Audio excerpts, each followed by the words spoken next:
Listen, right, I've got a lot to say. All time to say it. I've got a lorry out back. I can get you out of here. What are you talking about? I know you're angry with me, and you've got every right to be. But you know how dangerous Homelander is. He's my dad. Right, he murdered some poor sod right in front of your eyes. That guy's a pedophile. Right, it ain't true. He's lying to you. Let me take you to Grace, all right? And then you don't got to see me no more. Please, I'm begging you. It's what your mum would want. No means no, William. This isn't the Neverland Ranch. Don't worry.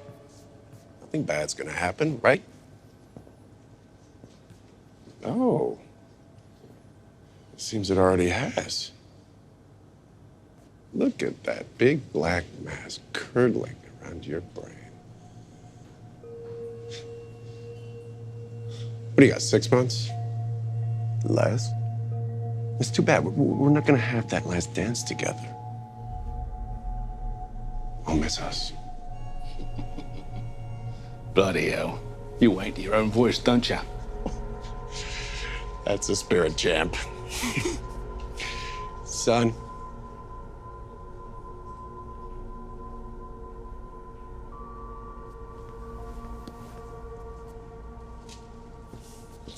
Come on. I do not want to miss Smash Mouth. Welcome back, everyone. It's Charlie. Amazon dropped The Boys Season 4 Episode 1 opening scene. There's a bunch of other promos they've released in the last week, too, because the season is getting started this week. I'll be doing videos for all the episodes. If you're brand new to the channel, be sure to subscribe to get them. There's so much going on during this. Like, obviously, it's meant to be funny in a really dark kind of way, but they're baking a lot of Easter eggs into this, too, in the future of the show, just in general, because I know there's a ton of questions about what's going to happen to Butcher ultimately, because as Homelander says during this, what, you only have about 6 months to live? That last dance that he says that they're not going to get, like, oh, it's a shame we're not going to have that last dance, is a reference to previous seasons before he took the temporary Compound V, when he basically called Homelander out and said, the way we're going to end this is we are going to kill each other. Because aside from Ryan now, like that's a bit of a wrench in his plans, Butcher only cared about killing Homelander. He didn't care if he lived or died. He didn't really care that much about any of the other characters too. Like even the members of the boys that were working with him that called him a friend. Ultimately, they wanted to show you the first couple of seasons that he was willing to throw them under the bus if it meant a chance at killing Homelander. Like he didn't care. He just wanted him dead.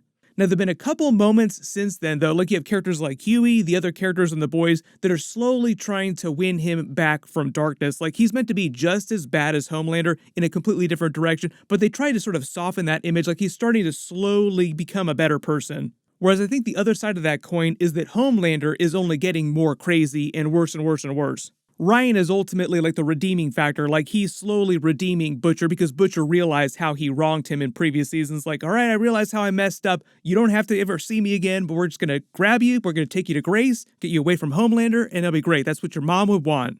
And as you can see from the scene, Ryan has been fed all these lies from Homelander, who's trying to be a good dad. Like, ultimately, Homelander does want to be Ryan's father. He thinks of him as a son. All he really cares about is having a family, people loving him. But there's this other twisted side of him, like you could think of him as this other persona that he talks to in the mirror who only wants more power, hates other people, basically acting like evil Superman.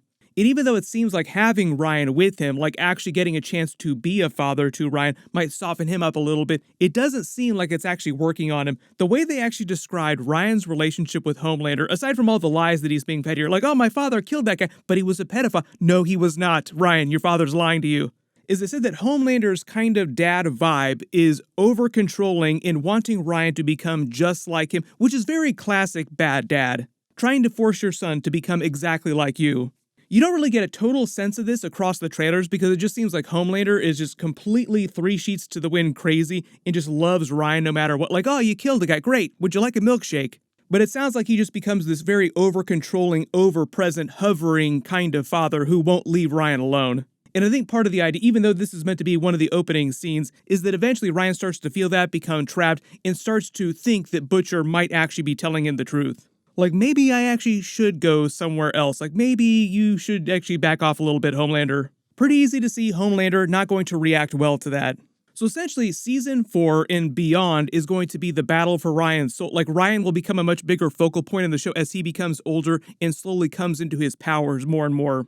The showrunner Eric Kripke also said that he does have an end in mind for the show, but there was this big talk the past couple of weeks about how originally he said he was going to end the show after 5 seasons, like, oh, I know what it's going to be, but this was back when season 1 aired, I think. Since then, he's walked that back and said the show will probably go beyond 5 seasons, but he does have a new ending for the show in mind, which will be very different from the comic book ending. Most people who have read The Boys comic book are thinking about a couple really big twists, especially with Black Noir and the White House, what's going on with Homelander and Butcher. The show might do some Easter eggs for that, but that's not going to be the actual end of the show. In fact, at the pace we're going, if they're going to do some Easter eggs for those moments in the comic book, the ending of the comic book, we might even blow past that during season 5 as we go to season 6 and season 7. So ultimately, I think my original idea for the end of the show after Ryan was introduced as a character is probably going to be how they end the show. In early theory, it'll be all about Superboy versus Superman. Like Ryan will be the only person who ultimately is capable of stopping Homelander, not only because he has the same level of powers, or he will have the same level of powers, so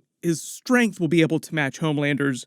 But also they've shown in previous seasons that Homelander's real weakness isn't so much like another person trying to fight him literally, it's more of psychological problems.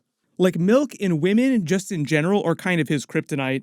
Also now metaphorically, Ryan is kind of his kryptonite. Like he will do anything for Ryan because he wants Ryan so badly. So early theory, ultimately I think that Ryan will be able to make him realize how crazy he's become, and then there'll be some kind of actual physical battle between the two of them. But I think we're a couple seasons away from that actually happening, like he's just too young right now.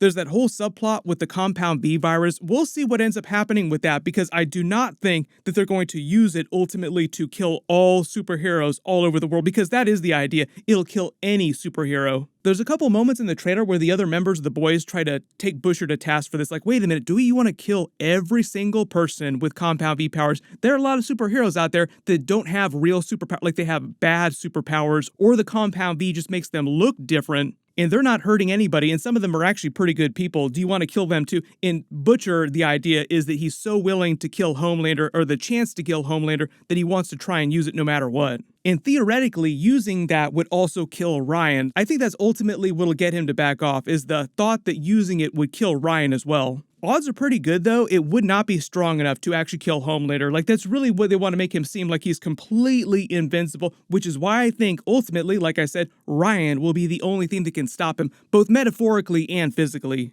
The other big thing people asking about, if Butcher is supposed to die in the next 6 months, obviously the show is going to go way past that. How are they going to heal Butcher? Are they going to kill him off? The easy way to fix that would be if he could take real, like the blue Compound V, full Compound V, that would technically heal him. But here's the thing with that. In the original comic, the vast majority of the adult population around the world cannot successfully handle Compound V. Like if you gave it to an adult in the comic book, odds are pretty good that they would just explode into a bag of flesh. Look at that big meat bag go. Now in the comic, Huey does take regular Compound V and he does get power, so like he survives Compound V, so it's possible for adults to do it. But on the show, they played it a little more fast and loose with that concept, especially with the concept of the temporary Compound V. That's not something from the comic. There's also always the possibility that there's a Compound V superhero out there with the ability to heal people, like healing powers, like the comics, who could just heal the damage to his body done by the temporary Compound V. That almost feels like too easy of a workaround, so I'm sure the show will have some more complicated explainer for how Butcher survives past season 4. But essentially, in this moment here, he knows he's going to die. That's why he tells Ryan, look, I got a bunch of stuff to say and very little time to actually say it. Love all the British slang that he works into his conversation here too. Like Ryan's probably like, what's a lorry? What's going on here? But if you've been looking forward to Ryan using his powers in like crazy ways that go off the rails that he doesn't know how to handle, it seems like we're going to get a lot of that during season 4. We've seen him use his powers a couple times in previous seasons, but mostly in reactive kind of ways. Like he isn't trying to use his powers. There's that big running storyline with Victoria Newman, Vought trying to gain control of the White House, Victoria Newman formerly working for Stan Edgar before she threw him under the bus, seemingly now in cahoots with Homelander, so technically she is trying to advance Vought's agenda because it's kind of Homelander's agenda now. It seems like they win the White House, she becomes the vice president, fulfilling her comic book persona. In the comics, she's based on Vic the Veep, who was a former president of Vought, and then becomes the vice president of the United States eventually. Supposedly during season 4, they're supposed to create a position inside the government for a superhero to advocate for superhero rights. I think that's just a ploy from her to help Homelander get himself into the White House and have a say in the government. But they also teased this concept in the first teaser trailer, the idea that Homelander wanted to essentially become God Emperor of the world and just eventually take over the entire planet. And getting into the White House was just like a temporary measure on the way to that. This is where we get into that new plan that seems like it's developed by Sister Sage. She's this new character here. Within the history of the universe, she was a member of Teenage Kicks before she was upgraded to the Seven. They're like the evil version of the Teen Titans that are sponsored by Vought. Remember, all superhero teams are meant to be parodies of Marvel and DC superhero teams, but they're technically Vought superhero teams because all the kids that got powers were given Compound V as children by Vought. So essentially her story is that when she was a child, her parents gave her to Vought for the Compound V treatment for free, basically using all these little kids for testing. As a result, the powers that she got were essentially becoming the smartest person in the world. She got mental-based powers, essentially. But because we're talking about the boys, and there's usually like an ironic twist to the powers that people get within this universe because it's this dark parody, the showrunner said that even though she becomes the smartest person on the planet because she's an African American from this underprivileged community in this really bad part of town, nobody listens to anything she says or cares about her. So essentially, she could tell you what the secret of life is, but nobody would care to listen to her. Throughout her life, that's made her super bitter, but it sounds like eventually Homelander does listen to her, so he starts to listen to her plan like, oh, you want to take over the world? All you have to do is just get everybody to fight a civil war with each other, then you swoop in and save everyone, and they'll hold you up as this savior. So the idea you see during the trailers is that Homelander essentially pushes this civil war in the United States between the Starlight faction and his own faction. Starting with the United States, slowly trying to get it to burn itself to the ground so that he can swoop in and be this savior figure and essentially take over the government, then eventually do the same thing with the rest of the world. They talked a little bit about the new Firecracker character. I don't know exactly what her superpower is. They haven't revealed like what her special power is, but she does have that conservative talk show. The way the actor talked about the character, she actually comes into this really believing in underprivileged communities, people that are marginalized. She has this own trauma that she's dealing with, but she's willing to completely throw that aside for the sake of power, getting more power because Vought gives her this talk show. They put her on the Seven, so she gains all this status in this social capital like anybody who gets to be a member of the Seven. So then when she goes on the talk show, when she goes on stage with Homelander, she's willing to say anything that Vought wants her to say. Like no matter how crazy it sounds, she'll say whatever they want her to say. So part of the dark parody of the character is that she's completely willing to throw her beliefs aside if it means getting more power. It's kind of what Victoria Newman has been doing the past couple of seasons. She was willing to do anything to get out of Red River Institute and just has slowly been on that path on the way to the White House. Why does she want more power? Well, essentially now it's just so that she can get more power. Whereas before, she probably had this grand idea like, oh, I'm going to fix the system,